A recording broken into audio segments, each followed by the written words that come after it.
Hi, my name is Marty and welcome to this video series on building your own ST style guitar kit from Guitar Kit World. So in the following video I'm going to show you how I put together this guitar, and we're going to cover all aspects of the build, including finishing, installing your hardware, connecting up the electronics, and then doing a final setup at the end. So the guitar we're working with today is an ST style guitar kit featuring a basswood body, maple neck and fretboard, Fender style classic floating trem, and of course 3 single coil pickups. So from here, I'm going to take the video back to the very start of the build. We're going to pop the guitar up on the bench and start inspecting the body for any scratches or marks. We've got the guitar up on the bench. First thing we need to do is just remove this scratch plate. And we can have a closer look at the body.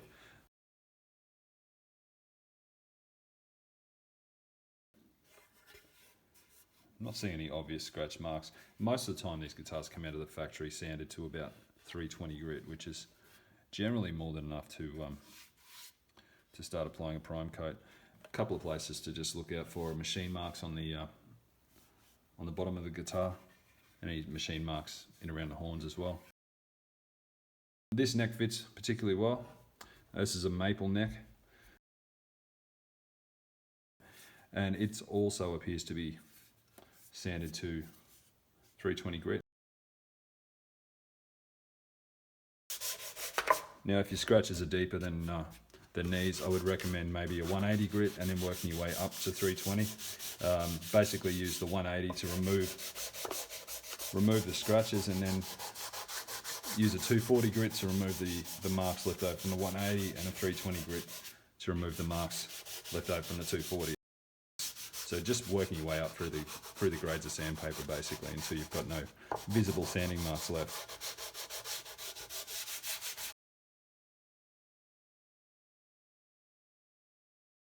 And once this top's done, I'll start working my way around the edges as well, just in case there's any marks. So in this case, I'm using Rust-Oleum 2X flat grey primer. I'll probably do 2 to 3 coats of this primer. I'll follow that up with at least 2 to 3 coats of this Satin Lagoon Rust-Oleum as well, which is a paint and primer. And we'll finish that off with this clear gloss, which is also from Rust-Oleum 2X. Okay, so I'm just outside about to apply the first prime coat to this guitar.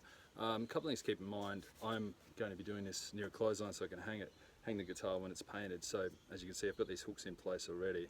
You don't want to be searching around for a way to hang your guitar after you've got a wet guitar in your hand. So as we've already discussed, I've prepped the body. So we'll start off by applying just a light first coat.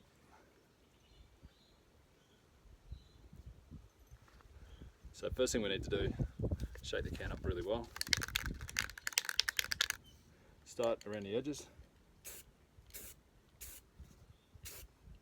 It's really just a light dusting at this point.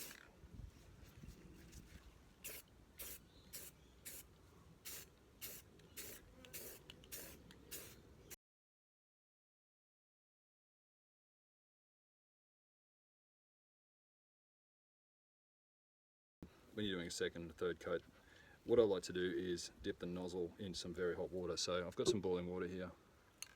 What I do is just dip the nozzle in that boiling water, give a quick spray, and that just prevents any droplets, any heavy droplets building up around the nozzle and ending up on your guitar, which will be a bit of a job to remove. So we'll apply a second coat, same as the first, just a little bit. Just light again, so just a few passes over and just trying to get good coverage.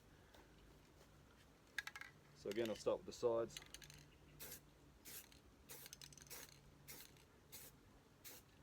Just work my way around the guitar.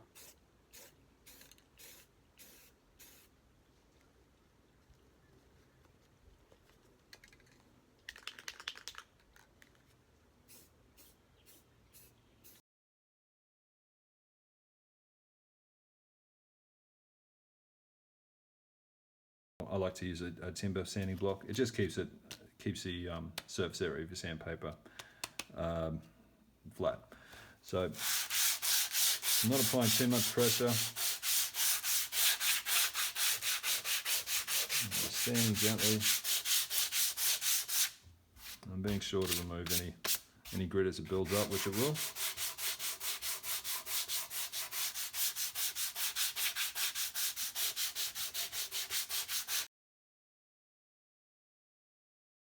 As per the prime coat, I've shaken the can up for about a minute.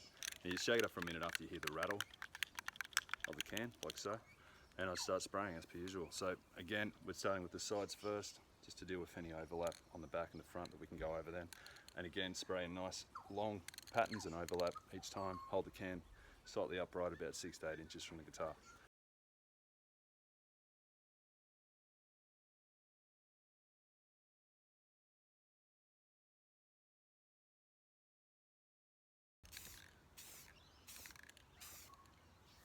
And that should do us for our first coat. So I'll leave that now 2 or 3 minutes. Okay, so I'm just about to spray the second coat. Same as the first, the only thing I'm doing differently, I've just dipped this nozzle in some boiling water just to unclog the tip, and I'll just spray the sides and then the front, or then the back and the front as per the last coat.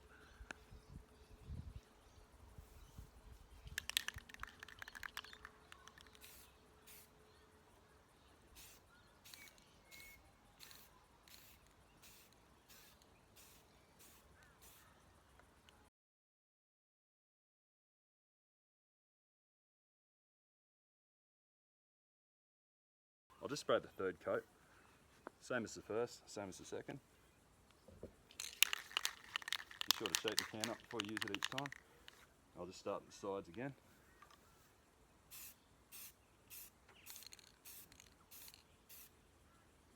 I would generally put this coat on a little bit thicker. There's lots of product there for the paint to adhere to now.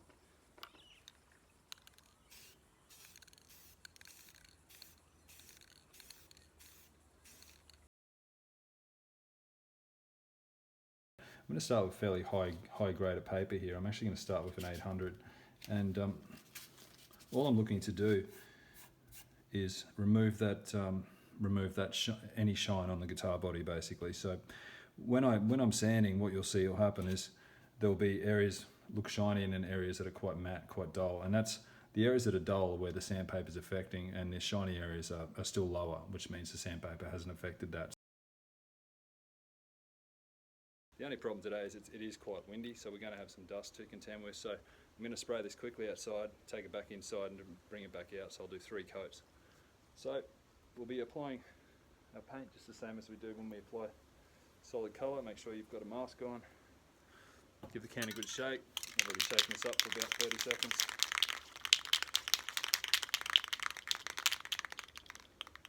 And start to apply your paint. So I'm going to start with the sides. Top first, just to we can cover any overspray that way when we do the back or the front, and I'll be working in long passes on the back and the front, just overlapping by about 50% each time.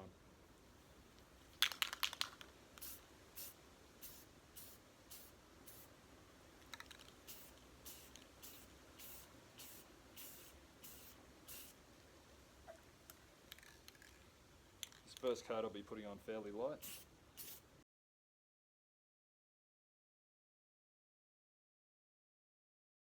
I'm just about to apply a third, and that'll be my final coat for today. So just between coats, make sure you clean the nozzle out, just so you don't get a build-up and then have a large droplets sort of coming out of the nozzle straight onto the guitar, and then just clear out the nozzle.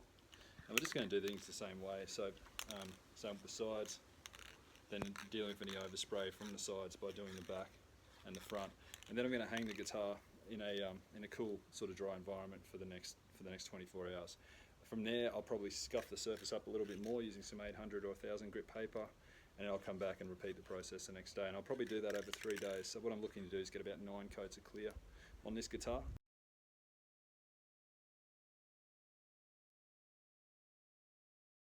A lot of the time I like to do an oil finish on the back of a neck, or front and back of a neck I should say, but in this instance with this S-style guitar, I'm going to spray it with a clear gloss, just like we did with the body. What I'll be looking to do is have a nice glossy front of the headstock, and then I'll be looking to use a steel wool just to give that a matte finish on the back, just so that the neck's nice and fast and playable.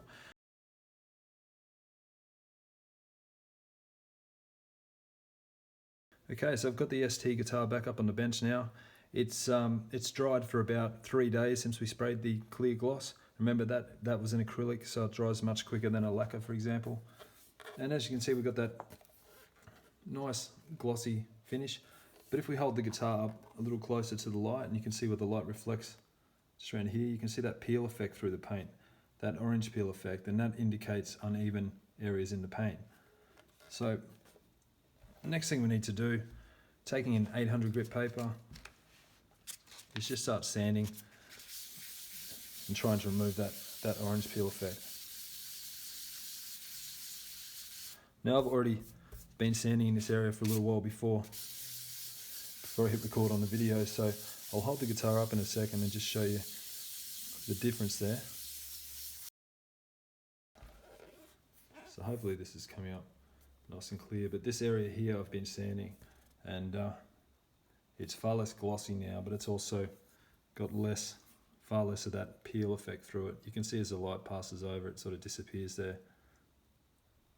Now there's still some areas, you can still see the odd little spot here and there, and that just means the sandpaper hasn't taken the top off that area yet, where the rest has got that matte finish. So what we're really trying to do at this stage is get that matte finish across the whole guitar, and this stage can take a little while. I expect it to take a couple of hours to sand this whole guitar down from here, but we'll then follow it up with a 1200 grit, and that'll be a little bit quicker, and the guitar will start to get some of that gloss look back that we're currently taking off now.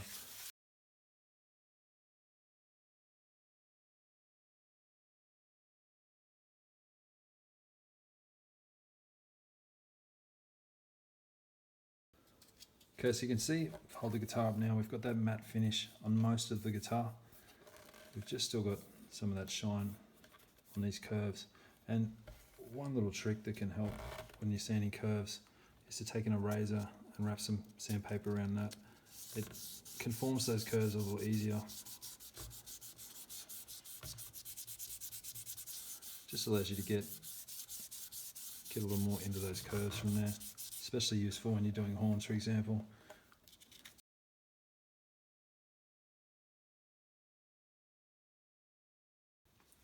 Okay, so I've been sanding away for a little while now. You can see the guitar's taken on that matte finish I was talking about earlier. So next, I'm going to just do a little bit of wet sanding. So I've got some 1500 grit paper here. It's been sitting in some water for a little while.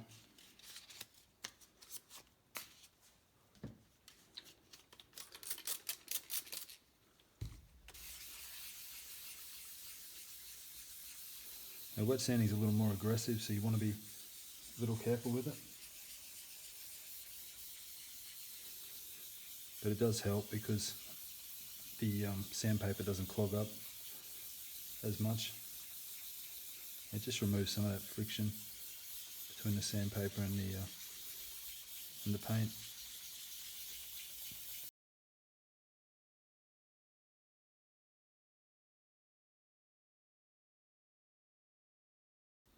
Okay, so hopefully you can see that the guitar now has been sanded mostly flat. There's not really any evidence of that orange peel anymore on the surface. So what I'm going to do next is apply a very fine grade steel wool, and this is super fine grade steel wool. You normally pick this up at your local hardware, and I'm just going to start polishing the top of the guitar, just using a circular motion. Now a lot of people aren't huge fans of using steel wool, and that's understandable. It leaves a lot of fibers on the guitar, and especially if you're going to follow up polishing or using a buffing wheel or machinery of any kind, you're going to be applying a lot of heat in small areas on the body. If you've got any of those fibers remaining on the guitar, they're going to heat up and embed themselves in the paint basically. So you do need to clean the guitar up very carefully after you use it. That includes your cavities as well. You'll find a lot of fibers in your cavities when you go to turn the guitar over. It's going to get onto your work area. And also bear in mind, your pickups are essentially magnets, so any loose fibers are going to be drawn to those. So once you're finished, as I said, steel wool is certainly something I use, but you do want to make sure you clean it up well after you finish with it. And if you like a matte finish, you could pretty much leave things there. We're going to polish the guitar though now and bring back, or get that glossy, reflective look to the paint. So I've got a couple of grades of car polish here. I've got a heavy duty cutting compound and a superfine. And I'm going to just apply some of this heavy grade stuff to the body. Definitely want to make sure you've cleaned all those fibers from the steel wool in the previous step as well. So I'm just doing a small section. I'll work a section at a time just so I can compare how the guitar's looking to the areas that we haven't worked on yet. And I'll probably go over the whole guitar 3 times with each grade of cutting compound.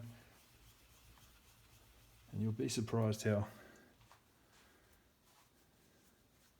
much of a glossy look we can get to the paint when we're done. You can already see that that's starting to change there, and that's just after one application really.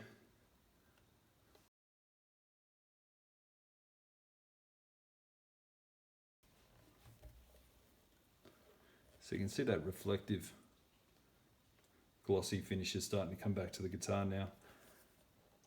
That's after 3 applications of the heavier cutting compound. So I'm going to move to the finer grade now, just to finish things off.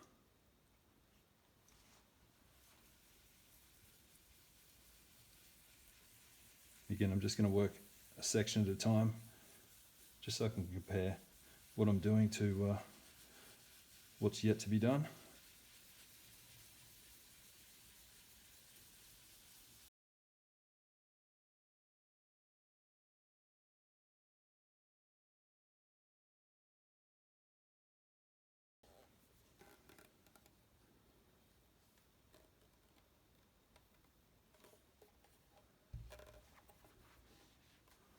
So really from here, I'm just going to polish till I'm happy with the look of the guitar. So really you could probably pretty much take things as far as you want from this point.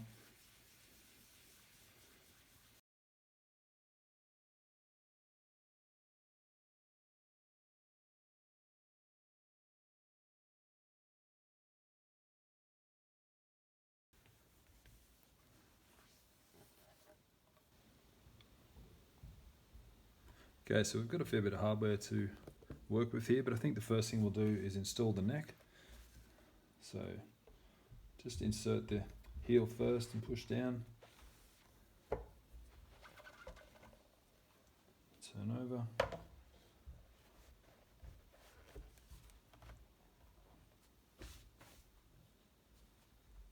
In the packaging there'll be a neck plate.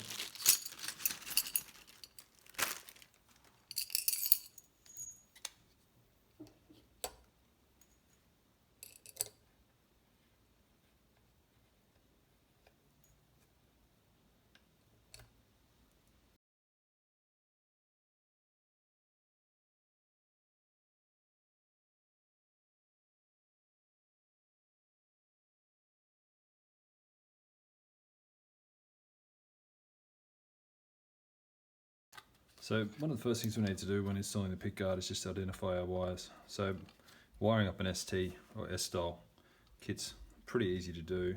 It's one of the more straightforward ones, but we still need to identify our wires. So when you're looking at this volume pot here, the output lug is the middle lug, so we know that that's going to go to our output jack.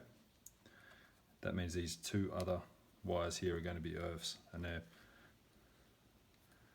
soldered to the earth lug, which is soldered back on top of the back of the pot, and all the electrical components up on a ground circuit, which is then connected to the bridge of the guitar, which is then connected to the strings. As long as we know which are our wires and where they can go, we can thread them through the body before putting the pickguard on. as we know, our red is going to go to our output jack, which is here, and we'll choose black as well.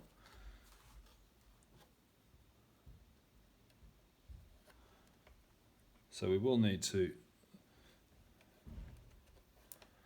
still need to take the pick guard out after we've fitted it now. I'm just marking it up for pilot holes.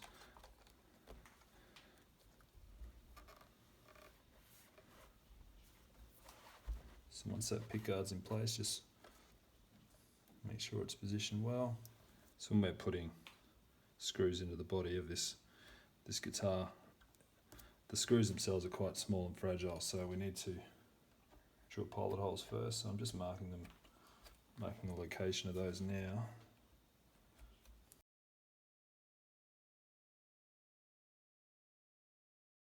We want to drill to about 2/3 depth of the screw, so I'm just using some tape there just to mark the depth of the screw on the drill bit, just so I've got a reference.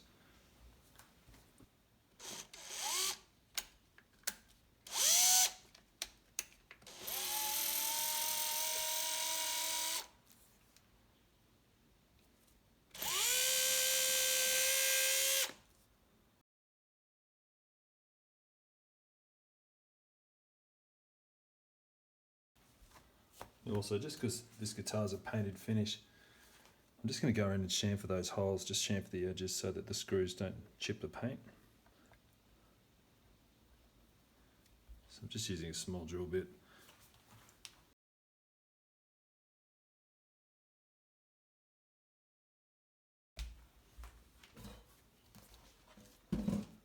Okay, and just remembering our wires. So we know this one's going to the bridge, these two are going to the input jack.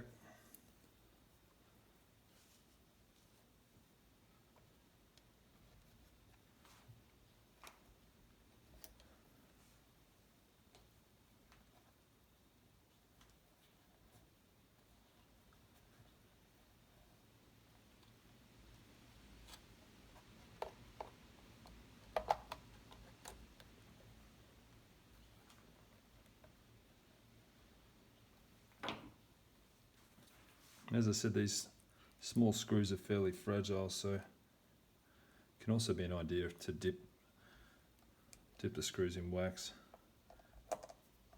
If on a harder body guitar, this was a mahogany body, so I'm a little less concerned.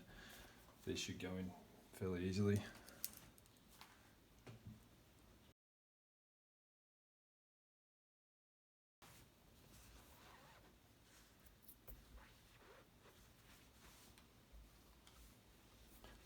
Okay, so next, I might have a look at installing the tuners. So these are inline tuners, so we don't need to separate them out from left to right.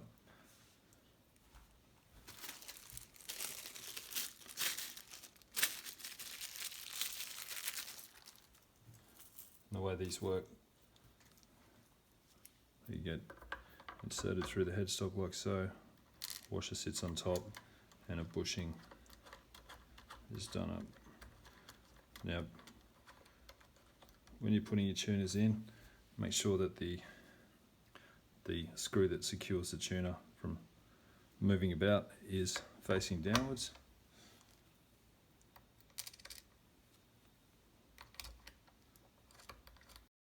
There's a couple of different ways you can align your tuners. The way I like to do it, mostly because my set square doesn't actually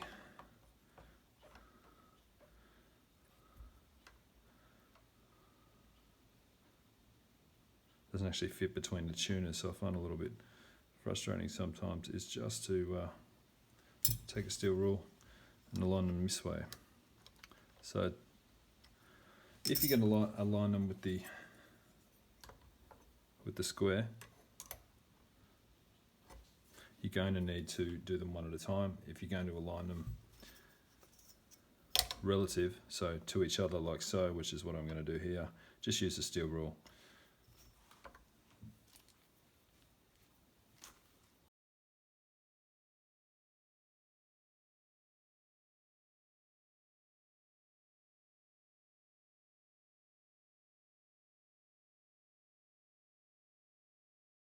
Once you've got them all in place, just tighten them by hand, just so they'll sit tight when you do align them.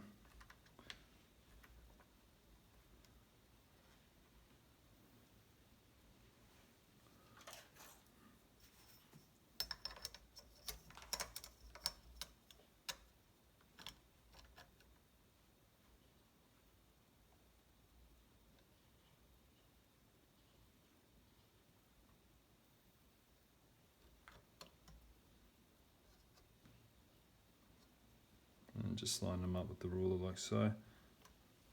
Once you've got them in place, just use a small tool just to make a indent for the pilot hole location.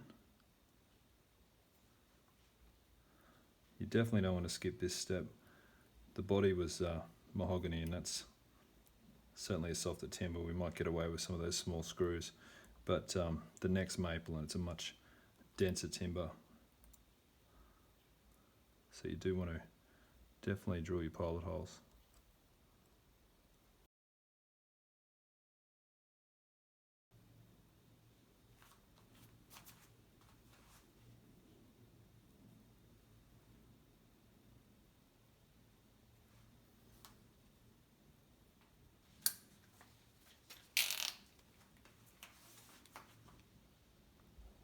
Okay, I'm just going to go ahead and drill those pilot holes.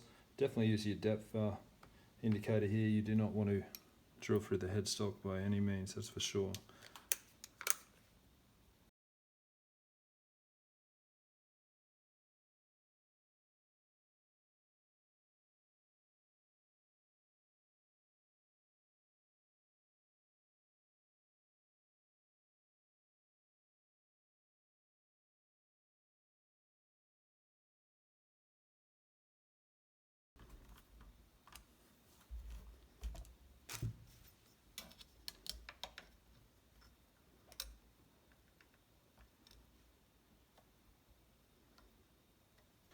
So what I like to do is just take a small piece of tape,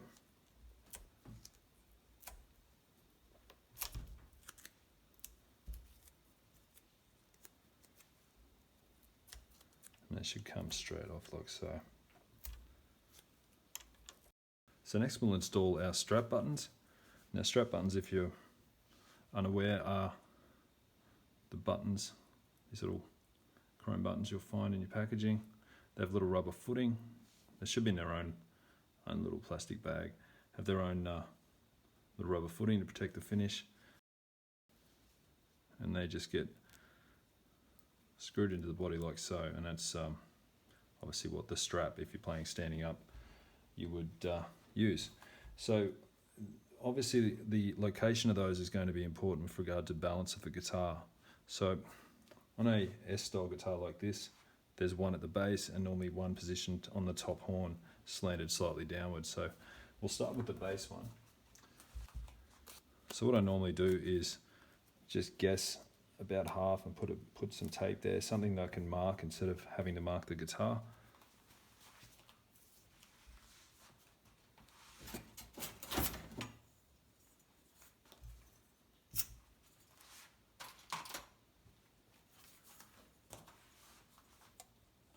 Then I just run a steel rule just down the middle of those inlays in the neck. And that should give us a mark.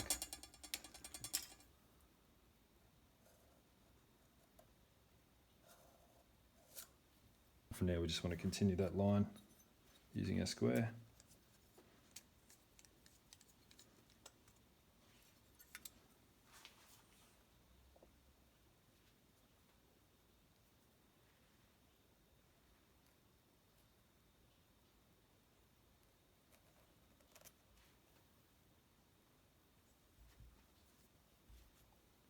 And we're just going to measure half of that body.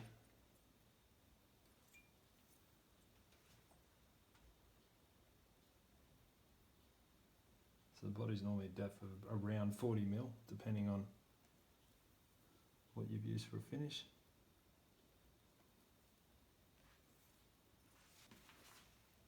And from there I'll mark my pilot hole again, or the location of the pilot hole.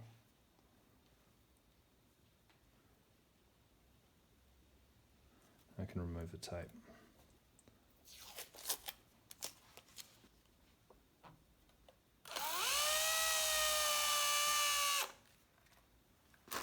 So again, I'm just going to chamfer that hole with a slightly larger drill bit.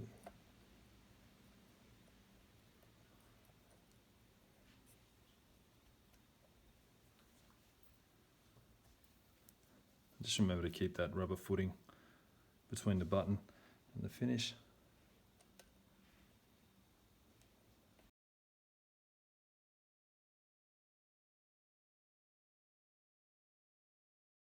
Okay, so next we'll do this top horn.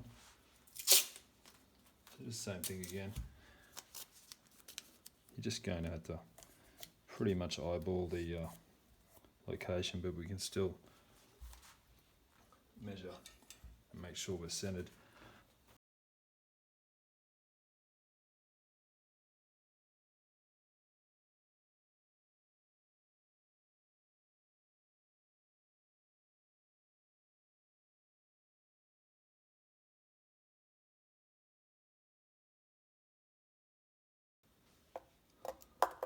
As you can see, these holes are pre-drilled, so we don't need to pre-drill those at all.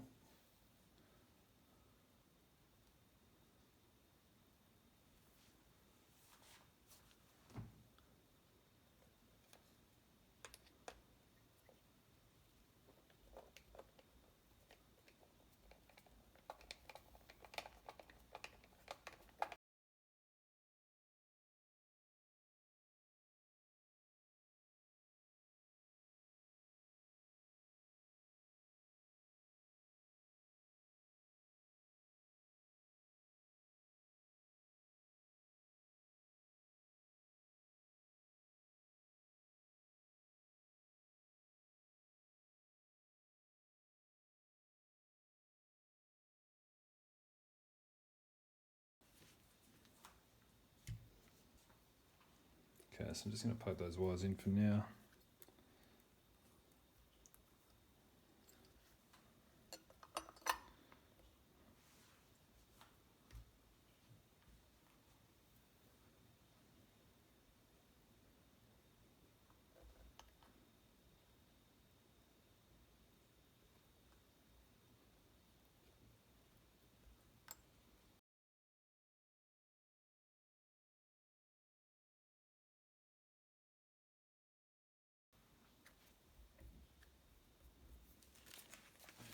Okay, so next we'll have a look at connecting these wires up to our input jack and installing the input jack. Okay, so next we want to wire up our 2 wires to our input jack, and that'll pretty much complete the electronics. An S-style or T-style guitar kit are pretty much 2 of the simplest guitars in terms of wiring. So if you're not experienced with soldering, it's a good choice, this style of guitar. Now, as I said, we've only got the 2 wires to connect up here. As we know before, the black was our ground and the red was our hot wire. Now on the actual input jack, you'll see we've got 2 lugs. The lug that's connected to the inner sleeve is our ground, and the lug connected to the outer ring, which is incidentally connected to this arm which locks the cable in place, is our hot wire. If you take a guitar jack or a guitar cable, pop it through, you'll see that the cable's separated by that rubber ring, and the tip is then in touch with the hot, while the shaft of the cable is in touch with the ground, and that's pretty much how that signal's transferred. Okay, so the next thing we need to do is some soldering. So if you haven't done any soldering before, pretty much any cheap soldering iron will do the job if you're only making a couple of quick connections like this. If you're going to work on a few more guitars, then you're probably going to be better off having something with a little bit more temperature control and a more solid base. Obviously you're going to need a few things. So first thing you need is, of course, a soldering iron. Next thing you need is some solder. Now your kit will come with more than enough solder to complete this relatively small job. I'd also keep a damp sponge nearby just to clean the tip of your soldering iron. And when it comes to soldering, the other thing I'd recommend is to keep the tip of your soldering iron tinned. And what that means is you're just having a small coating of solder on the tip of your soldering iron, and that prevents the tip from oxidizing. So generally when the tips start going or they start oxidizing, the solder balls up and doesn't really stick properly. So you can see I've just got a thin coating of solder there. Now I'd also tin those wires as well, but first I'm just going to put some protection in place for the finish.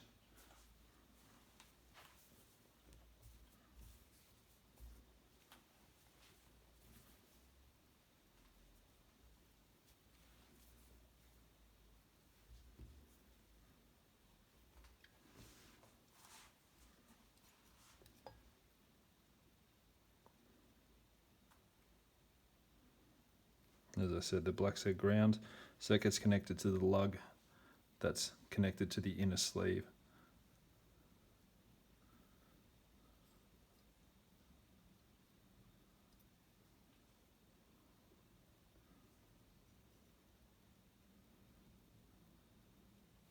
That's the word on soldering as well.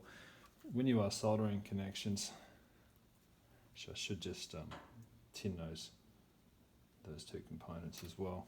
When you are soldering, just keep in mind soldering is not really like gluing something together. It's more a transfer of heat. So you'll have solder on your iron, and the soldering iron will be hot, and the solder will be drawn to that heat.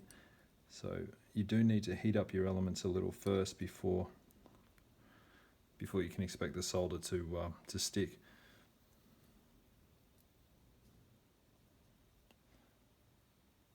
So in the case of this connection here, I'll heat up the actual lug for a couple of seconds before I bring the solder in and complete the connection. Just having a little trouble seeing that. Okay. So just bending that back a little bit to hold it in place.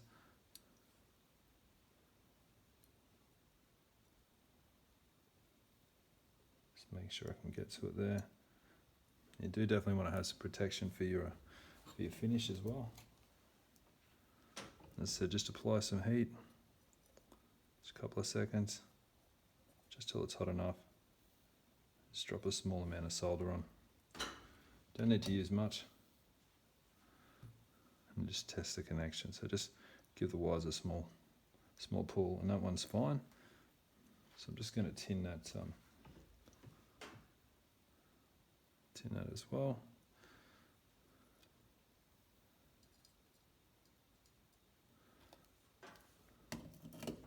So I'll just push that through the eyelet of the hot lug.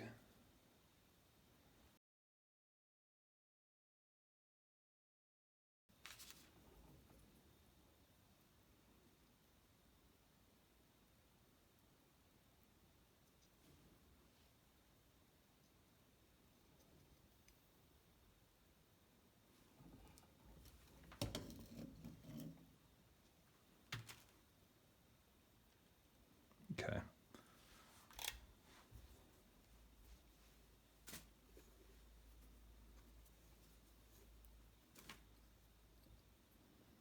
So obviously make sure when you put this in place that the jack's facing downwards.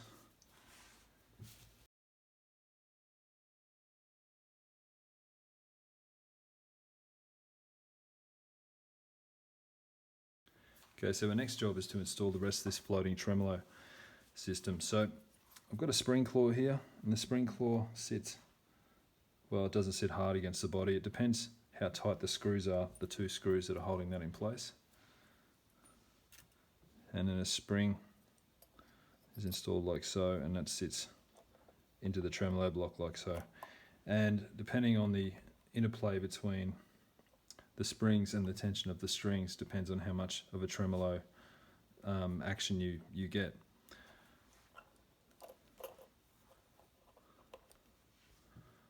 The other thing we need to do also is solder this ground wire to the to the trem claw, just in the center. But we'll do that next. We'll get this installed first. So the easiest way to do this is measure halfway across the cavity.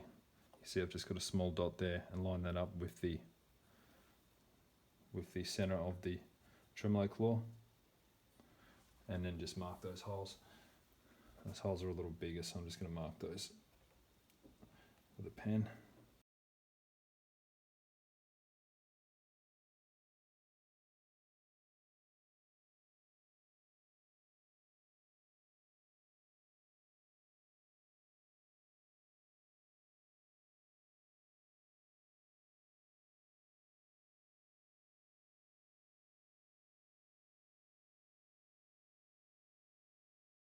I like to have them coming into the middle three, like so, but really that's it's up to you.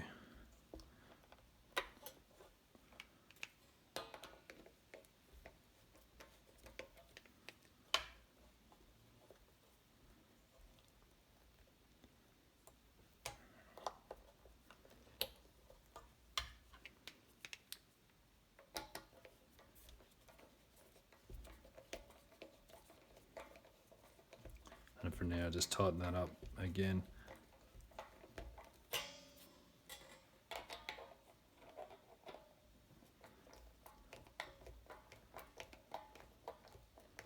We'll fine tune this when we get around to doing the actual setup. Okay, so next we need to connect this ground wire to the spring claw, and that will ground out our circuit. With your tremolo cover, just the same thing again. I've just aligned center from the center of the neck plate and the strap button. Tape that in place. I'm just going around and marking the location of my pilot holes.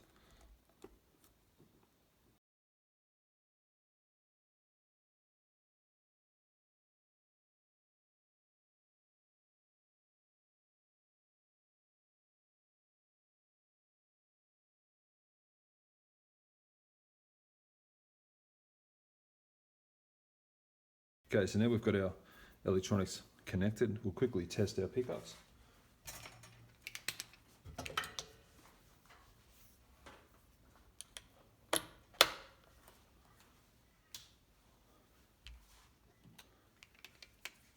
Okay, so I'm just going to test the neck pickup first. Okay, you can hear that's coming through. Try second position, which should be middle and neck.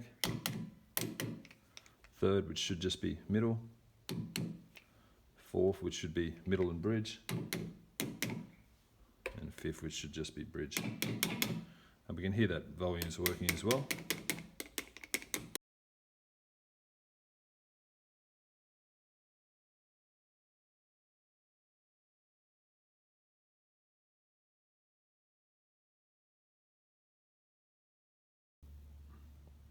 Okay, so the very last hardware component we need to install are our string trees. Now, string trees, if you're not familiar, they look like this and have a small barrel that sits underneath just to give them enough height to clear the strings. And they sit on your 4 highest pitch strings, so like so, between the D and G and B and E. And obviously the higher barrel is for the G and D strings. Now they just sit in the middle like that, and what that will do will increase the break angle of those strings over the nut, and that'll just stop the strings rattling about in the nut. And also increase, because we're increasing pressure on the nut, we're also increasing sustain.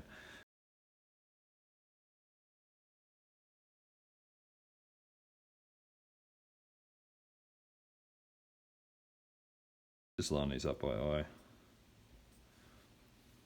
Just make sure you're going in very straight.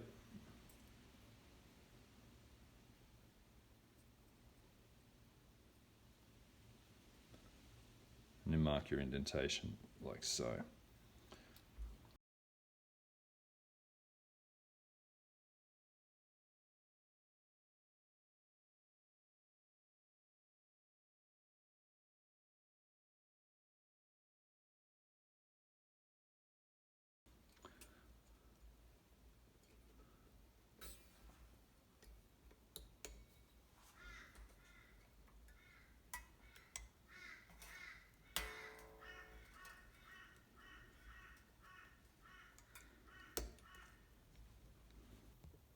Okay, so now we've got the hardware installed and our electronics all connected up. The last thing I want to do is just a final setup of the guitar. So on an S-style guitar like this, we're going to go through 5 specific areas. First, we're going to check and make adjustments to our floating trem as needed. Next, we're going to check the amount of neck relief we're dealing with on the neck. Next, we'll check our action, which is the height of the strings above the fretboard. Fourth, we'll check our intonation. And then finally, we'll just check our individual pickup height.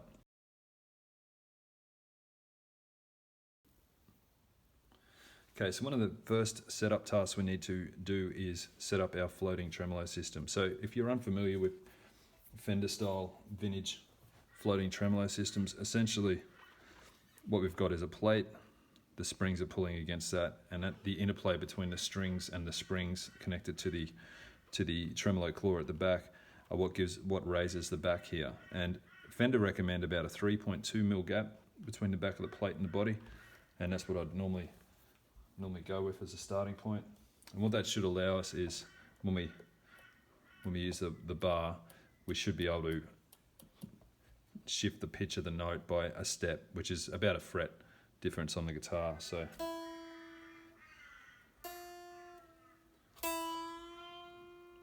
you can hear that's pretty close now, but I'll just remove the arm. So one of the first things you should do, I've already done just to save a bit of time, but what I would recommend, loosening off all the strings and then adjusting each of these screws that hold the bridge in place, just loosening by about half a turn, and then retightening the 2 outside screws so that they work as a pivot. Then tune the guitar up to concert pitch. You also always want to make sure that the guitar's tuned to concert pitch when you're testing. And then remove the back plate. And then adjust these 2 screws accordingly. So if I was going to tighten these up, this would exact more pressure over the floating mechanism of the bridge than the strings. If I loosen this right up, the string tension is going to be more of a factor. And so therefore, if the bridge was sitting flat, for instance, we'd want the tension of the strings to take on more, that would then allow the back of that plate to lift. So we would loosen the springs at the back. Now, if this was sitting too high, vice versa. So we would tighten up the springs, and that would pull down on this more. Okay, so the next thing we want to do is check the amount of neck relief we've got. Now before we do that, we're just going to make sure the guitar's perfectly in tune.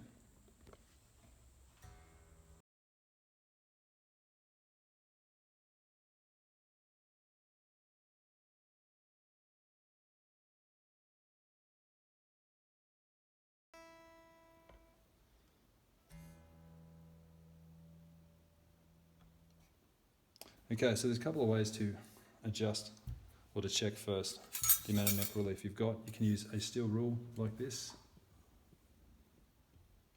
and just run that between the D and G strings, and just get down to eye level and just check if there's enough clearance there toward the middle of the fretboard. You can use feeler gauges to measure that if you're looking for a precise measurement, but I find the more intuitive way to do this is to fret the guitar at the final fret and the first fret, and just tap down the string at the 12th fret. There should be some movement there. You can see there's a little bit there. If that string was laying dead flat, we'd want to increase the amount of relief on the neck. If that was too high, we'd want to reduce the amount of relief. So the way to adjust the amount of relief is to adjust the truss rod. Now we've got a metal tensioning bar running through the neck, and if we turn it counterclockwise, we loosen it, and that will allow the tension of the strings to provide more relief to the neck. If we turn it clockwise, we tighten the truss rod, and that flattens out the neck, and that will reduce the relief. So in this case, I'm wanting to increase the amount of relief, so I'm just going to turn about 1/8 of a turn. Then I'll recheck.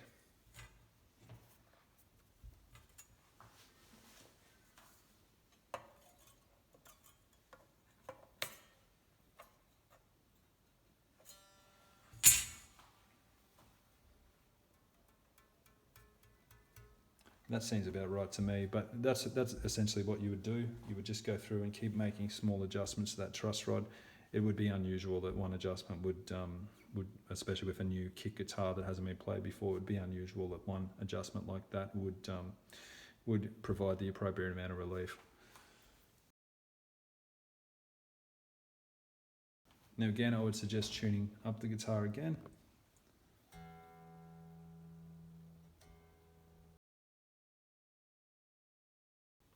Okay, so action is entirely subjective, but if you're not sure what action you like or you want a starting point, what I'd recommend is about 2.4 mil at the 12th fret on the low E string and about 1.6 mil on the high E side. And the way to measure that is to take a steel rule, or in this case, an action adjustment ruler, and you're sitting that on top of the fret and measuring to the underside of the string.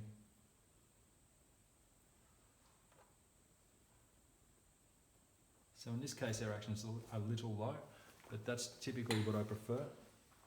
But if you did want to adjust that, you need to adjust these adjustment screws at the front of each individual saddle. So you will have had a small Allen key provided in your guitar kit. And the way to adjust that is just to insert that.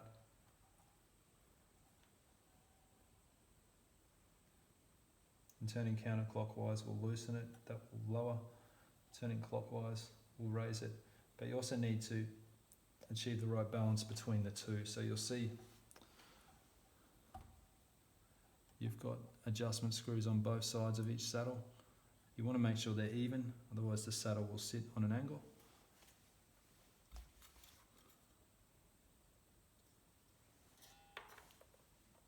And it's getting better, but still could do with a little more.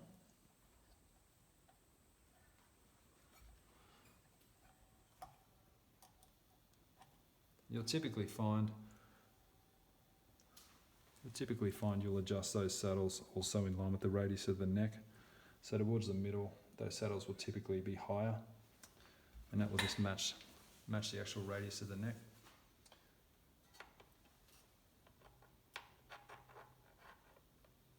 Okay, so that's about right. But as I said, that's how you go about making that adjustment, is just to adjust these individual saddles. Okay, so we'll get the guitar in tune again, and then we'll check our intonation.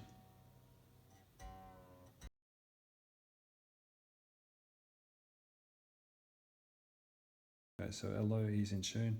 So then we would want to check that tuning at the 12th fret an octave higher and just make sure that we're also in E, or hitting an E there. If you look on the tuner, we're just a little bit sharp there. So the way to address that is to lengthen the string. So if your intonation's sharp, you need to lengthen the string. If your intonation's flat, you want to reduce the length of the string. So if you look at the saddle and the nut as the 2 points of contact for the string, the way to adjust the scale length for that string is to move the saddle back further on the bridge. Turn it clockwise. I'm bringing that saddle further back on the bridge, and that will extend the length of the string.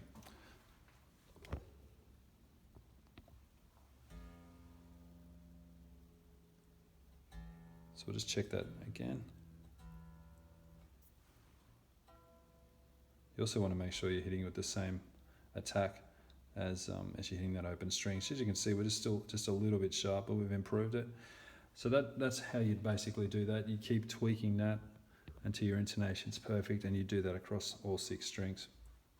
Okay, so the final thing I just want to have a quick look at is pickup height.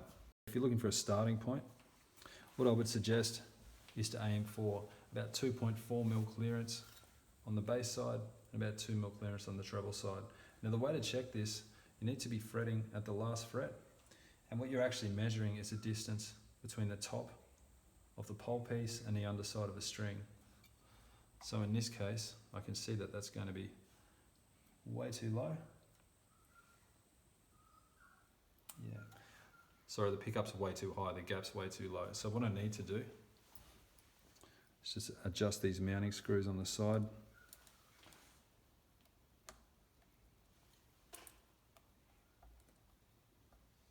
turning those counterclockwise to lower them.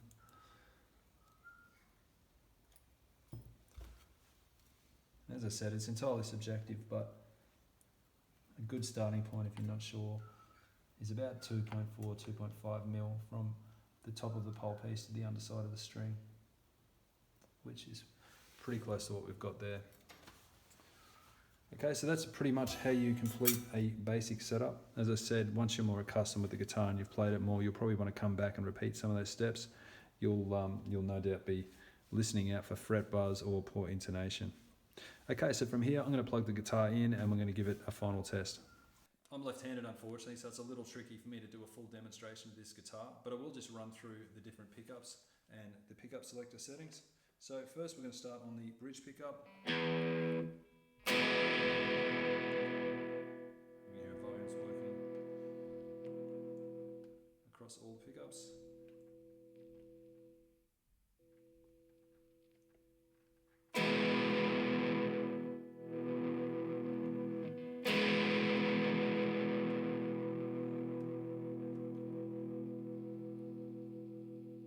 Tone rolling away as well.